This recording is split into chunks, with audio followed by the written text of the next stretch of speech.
and welcome to Clinical Hematology and Hemostasis. I will be your instructor for this class. I am Dr. Stephanie Tyso. So the first thing I want to do is just kind of give you a brief overview of how I have things set up, just in case it's a little different than some of your other courses.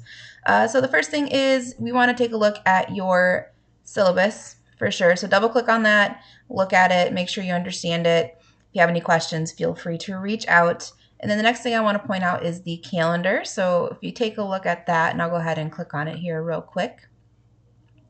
I have this broken down into each date. So make sure you're following that. And then make sure you're also looking at the due dates over here as well. They should match what is in your course as well.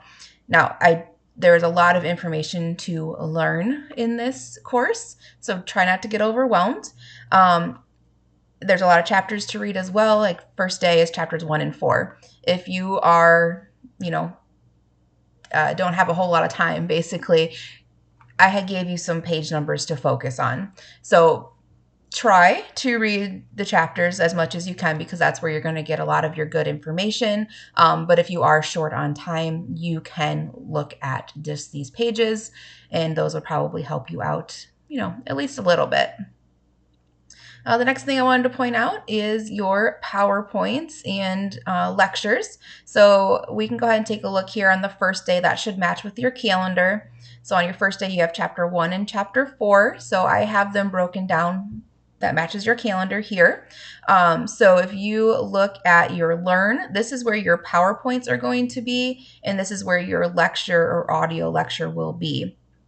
So if you click on the PowerPoint, there are certain PowerPoints that I have embedded additional videos into. You're going to have to actually download the PowerPoint for those videos to work. So make sure you download these, and then you'll be able to watch those additional videos that I have put in there.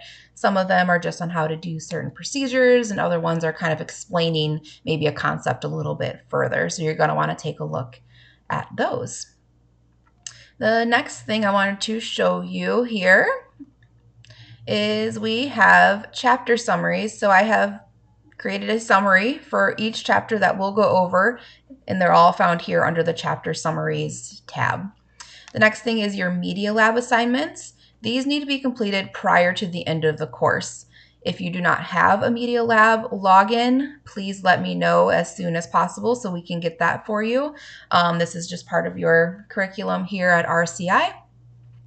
You'll also be using this throughout, your program as well. So if you don't have that, let me know. Otherwise, when you click on this, it will bring you to here, and it shows you, how to get to Media Lab and where to go from there.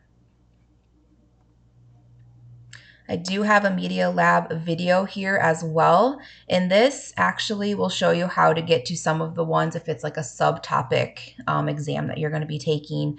As far as grades go for these Media Lab exams, I don't grade on if you did really bad on it.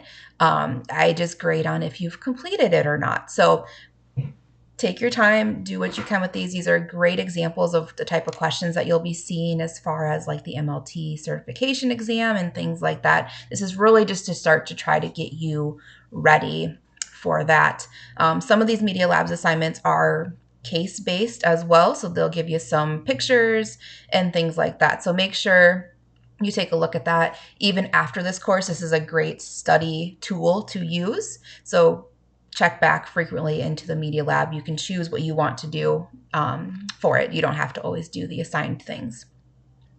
And then the only other thing I really wanted to mention was this class is technically an asynchronous course. So all of your course material is found in here already with lectures and assignments and all of that stuff. So we won't necessarily have a quote unquote time to meet.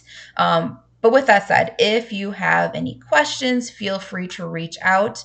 You can do that by emailing me or, to send me a message through Canvas. We can set up a time to go through it, or sometimes, it's just easier to go back and forth via email, so we can send those, if you have questions, answers, things like that. So if you have any questions or anything else other than what I didn't find on here, please let me know. Otherwise, I am looking forward to a great semester. Thank you.